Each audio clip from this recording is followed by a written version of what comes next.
السلام عليكم. ربنا سبحانه وتعالى عامل الفقرات بتاعة الرقبة عبارة عن مكعبات فوق بعضها، ما بين كل مكعب ومكعب فيه غضروف. الغضروف ده معدي من وراه جذور الأعصاب اللي بتنزل عشان تغذي الدراعين، فالعيان لما بيحصل له انزلاق غضروفي بيجي يشتكي من وجع في رقبته، مسمع ما بين لوحين الكتف، مسمع في العضلات بتاعة الرقبة من هنا وعضلات الكتف، ونازل على الدراع وبينزل لحد طراطيف الصوابع. كل منطقة في الدراع بيبقى ليها العصب اللي بيغذيها، حاجة كده عاملة زي سلوك الكهرباء اللي في سكينة الكهرباء اللي في مدخل الشقة، وكل سلك بيروح يغذي أوضة معينة.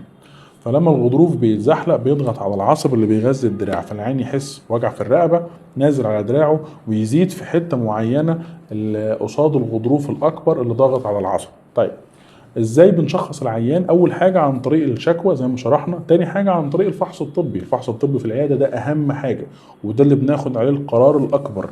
هل العيان ده يستفاد لو اتعمل العمليه، ولا في لسه امل في العلاج والعلاج الدوائي اللي هو العلاج التحفظي من غير عمليات؟ فاذا الفحص الطبي في العياده هو الاهم، واللي بناخد عليه القرار الاهم للعيان. طيب، معانا حاجات بتساعدنا زي أشعة الرنين المغناطيسي اللي بتحدد درجة الانزلاق الغضروفي، بتحدد مستوى الانزلاق الغضروفي هو في أنهي غضروف بالظبط، وعدد الغضاريف المتزحلقة، لأن في الغالب ما بيكونش غضروف واحد، بيبقى أكتر من غضروف. طيب، العلاج بيبقى عمليات؟ لا طبعا، زي ما بنقول دايما إن أغلب الحالات بتتحسن جدا مع العلاج ومع العلاج الطبيعي.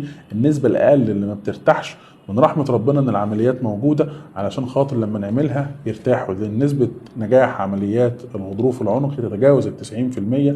تتعمل بالميكروسكوب فتحة صغيرة في الرقبة، نقدر نشيل الغضروف خالص ونركب مكانه دعامة أو قفص كربوني زي ما الناس بتسميه، وتبقى المشكلة انتهت للأبد. افتكر دايما إنك هتعيش مرة واحدة، حاول تعيشها بصحة وسعادة على قد ما تقدر، وافتكروا دايما إن الأمل موجود. والسلام عليكم.